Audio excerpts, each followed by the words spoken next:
Devant la presse locale ce mercredi 5 mars, Maître Mulumbi Jackson a expliqué que l'honorable Mboussa Nyamwisi mène discrètement des actions diplomatiques pour la pacification de l'Est de la RDC. Selon lui, le LI préfère agir dans la discrétion afin de garantir l'efficacité de son travail. Il a ici sollicité un soutien total pour ses efforts. Mène au nom de l'Élie pour son compte. Ou à d'autres termes, c'est l'Élie lui-même qui est en train de mener des consultations, voir les structures, différentes structures des organisations ici, humanitaires, sanitaires, même judiciaires, à travers ma personne. Il y en a certes ceux qui disent qu'il n'arrive pas ici, et qu'il est à Thésée au Parlement, il ne parle pas. Mais en fait, ceux qui pensent qu'il est en compétition avec eux, ils oublient de dire à la population que l'Assemblée a plusieurs organes. On a l'Assemblée plénière, on a les commissions, on a les groupes parlementaires, le Conseil des sages. C'est détaillé vraiment à l'article 22 du règlement intérieur.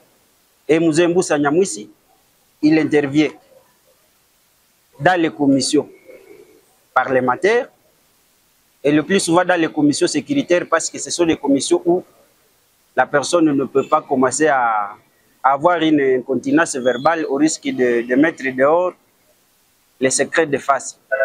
C'est pourquoi, quand il fait, et il n'est pas populiste, il n'est pas de ceux qui pensent que les paroles ou le mot non suivis d'un effet immédiat constituent les choses.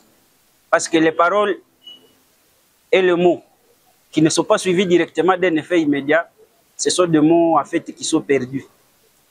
Mais Mzee Mboussa Nyamwisi, lui, il se met là, il travaille. Ça, cette sorte de compétition de ceux qui pensent que c'est en apparaissant dans les plénières. Interrogé sur la présence des forces ougandaises, UPDF dans la région de Beni-Lubero, Maître Mulumbi Jackson a réaffirmé le soutien de son mandat à l'opération conjointe de Souja. Il a précisé que cette initiative ne se limite pas aux opérations militaires, mais inclut également des actions pour le développement local. Mzee agit beaucoup pour cette ville. Il y en a certaines choses que nous ne pouvons pas étaler sur la place publique. Des pièges qu'il a su de jouer pour conserver la ville de Butembo, celle de Beni, même aller jusqu'à Bunia. Parce qu'à Bunia, nous avons le commerce là-bas. Les nôtres sont à Bunia. Il y a des pièges qui se font par-ci, par-là, contre cette ville ici. Mais notre leader, il se bat silencieusement parce que s'il commence à, comme je le disais, à avoir des règlements verbaux, les partenaires qui lui filent par exemple des informations, ils vont commencer à le craindre. La question de l'UPDF, c'est depuis 2021, je crois, le 30 novembre, que les opérations conjointes Souja avaient été lancées. Et pour être modeste, il faut dire qu'il y a du Mboussa dedans.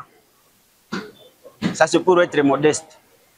Dernièrement ici, au lieu que lui puisse faire des tweets, c'est plutôt le président de la République ougandaise qui lui-même a pris l'initiative pour dire aux gens que l'honorable député Antipas Mboussa Nyamwisi, élu de Butembo, a été ici et nous avons discuté de différentes voies d'ici pour la pacification de la région et permettre à nos populations de faire le commerce librement. Donc, il y a du Mboussa dans cette histoire-là. Dans sa modestie, il remercie les autres aussi qui y participent. Et nous appelons les gens, par exemple, à s'approprier cette question de l'UPDF. C'est vrai, il y en a ceux qui se disent, mais bon, ces gens-là, apparemment, ils ont un lien avec le Rwanda, et puis il y a des écrits qui suivent leur mouvement. Mais écoutez, il faut qu'on se dise la vérité. Je voudrais vous brosser certains faits qui démontrent que les pays qui nous agressent. L'assistant parlementaire de Mbusa Nyamwisi organisera bientôt des rencontres face à face avec la population de Butembo. L'objectif sera de rendre compte du travail accompli à l'Assemblée nationale et de recueillir les préoccupations des citoyens.